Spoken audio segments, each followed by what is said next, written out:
ဒီနေ့ကျွန်တော်ဒီ Pixelate ဆိုတဲ့ software ကိုအသုံးပြုပြီးတော့ YouTube thumbnail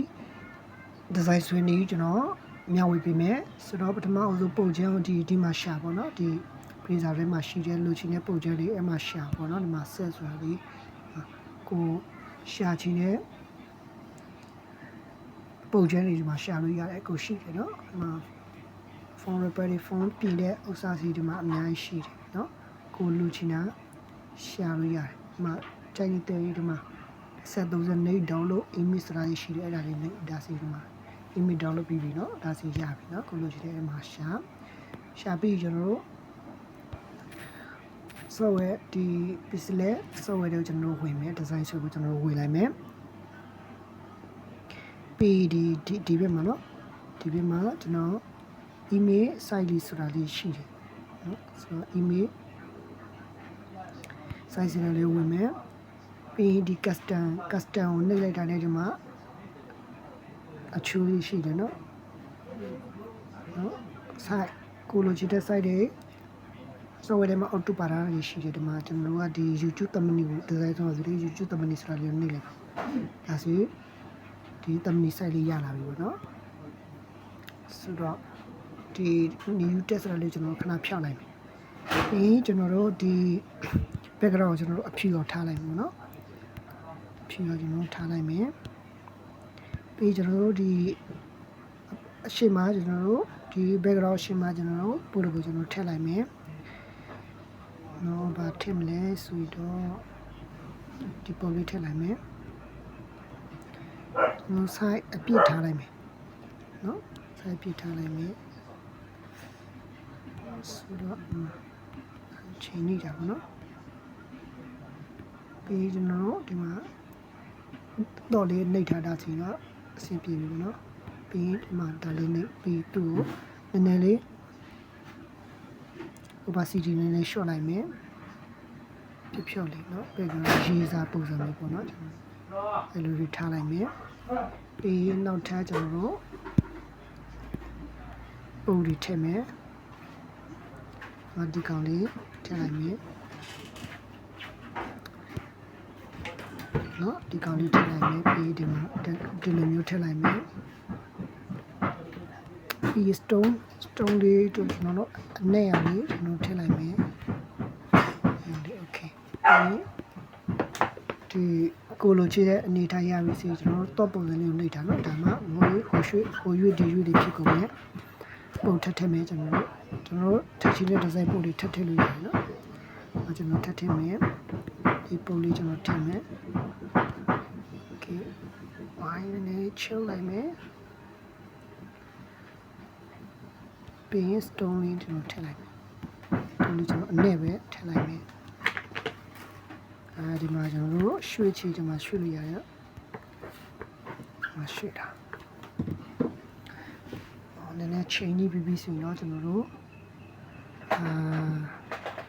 နောက်ထပ်ခုထပ်ချိန်လေးရဆိုရင်နောက်ထပ်ခုထပ်ကြည့်န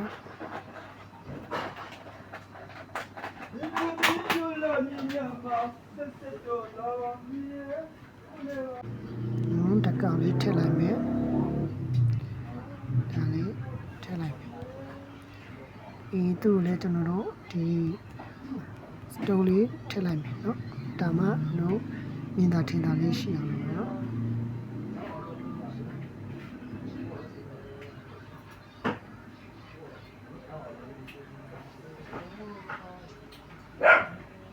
သူကျွန်တော်ဒီအောက်မှာဒီပုံတစ်ခုရဲ့အောက်မှာကျွန်တော်ထားလိုက်မယ်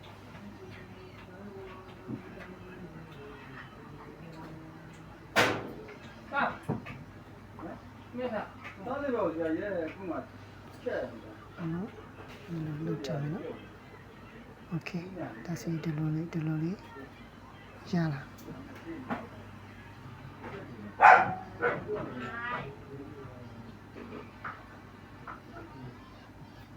โอเค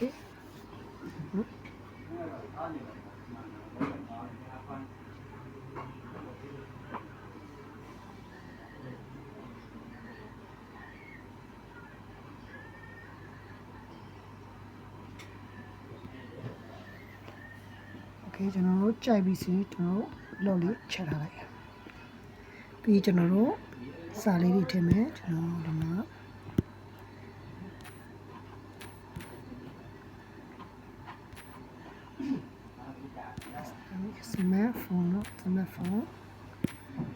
စမတ်ဖုန်းကျွန်တော်ရိုက်ထည့်လိုက်မယ်ပြီးကျွန်တော် sorry တက်လက်သွားကျွန်တော်တက်ကလာကိုကျွန်တော်အနီရောထားလိုက်မယ်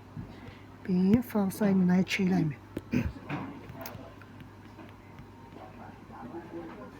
ယူရှိလေးပဲကျွန်တော်ထားလိုက်မယ်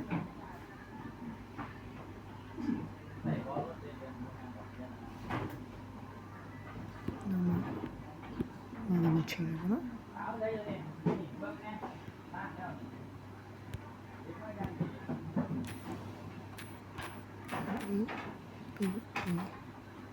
very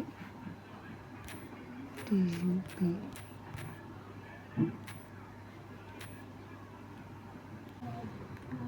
မှာ repairing tutorial စီပြီးတော့ကျွန်တော်ထည့်လိုက်မယ်ပြီးကျွန်တော် design လေးကျွန်တော်ခုရွှေ့လိုက်မယ်တက်နော် font size လေးနော်font size မနော် font style မကောင်းဘူးနော်ယူလေးထားလိုက် font style က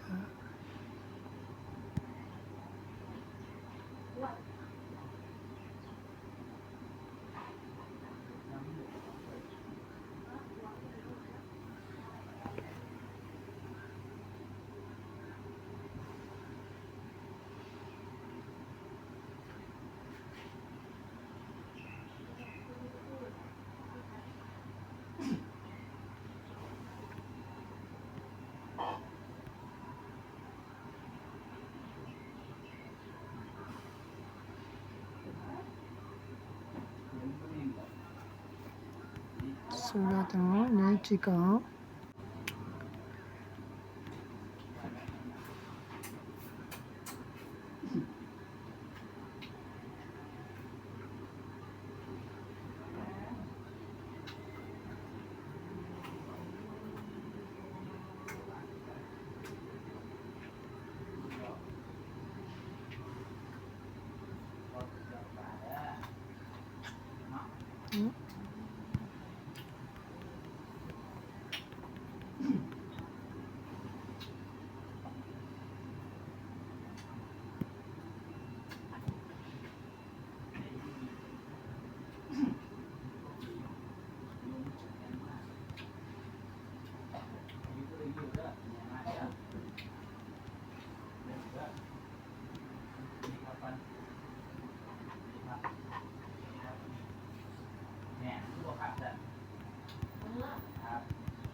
ပြီးကျွန်တော်တို့ဒီမှာစလုံးတစ်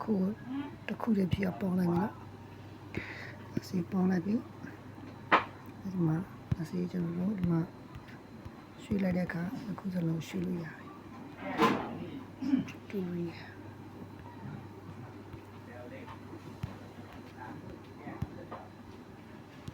ဒီမှာစီအခုဒါတင်ပြပေးမယ်ဆိုတော့Let me see. I think on LED and I. See.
နော်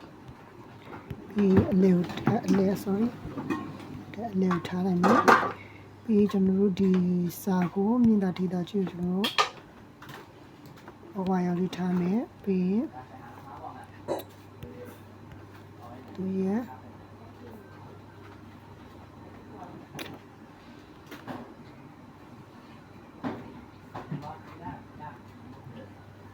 ထားမယ်ပြီး stone ကျွန်တော်တို့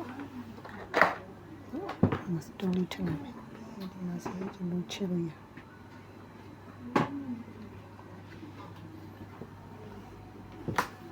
နော်အဲ့ဒီမှာဒီအောက်မှာကျွန်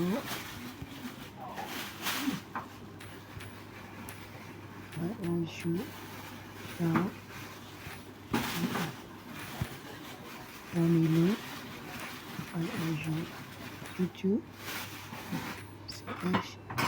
channel ဆိုပြီးတော့ရိုက်ထည့်လိုက်မယ်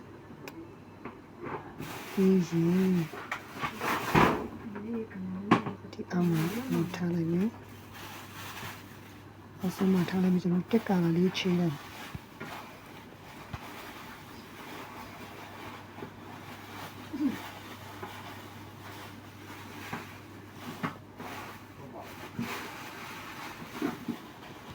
အဲဒီထားလိုက်မယ်ပြီးရင်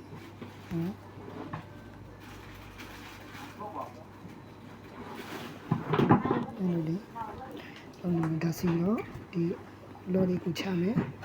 ဒါစီတော့ကျွန်တော်တို့ဒီတမ်ဘလီဒီဇိုင်းဆိုတာပြီးပြီပေါ့နော်ကျွန်တော်တို့ကြိုက်နေတဲ့ပြီးဆိုကျွန်တော်ဒီမှာ save ဆိုတာလေးရှိတယ် project save ရှင်လည်းရတယ်ကျွန်တော် project save မယ်နော် project နောက်တစ်ခါသုံးရှိတယ်စီ project save ထားလိုက်ပေါ့နော်iPhone YT YouTube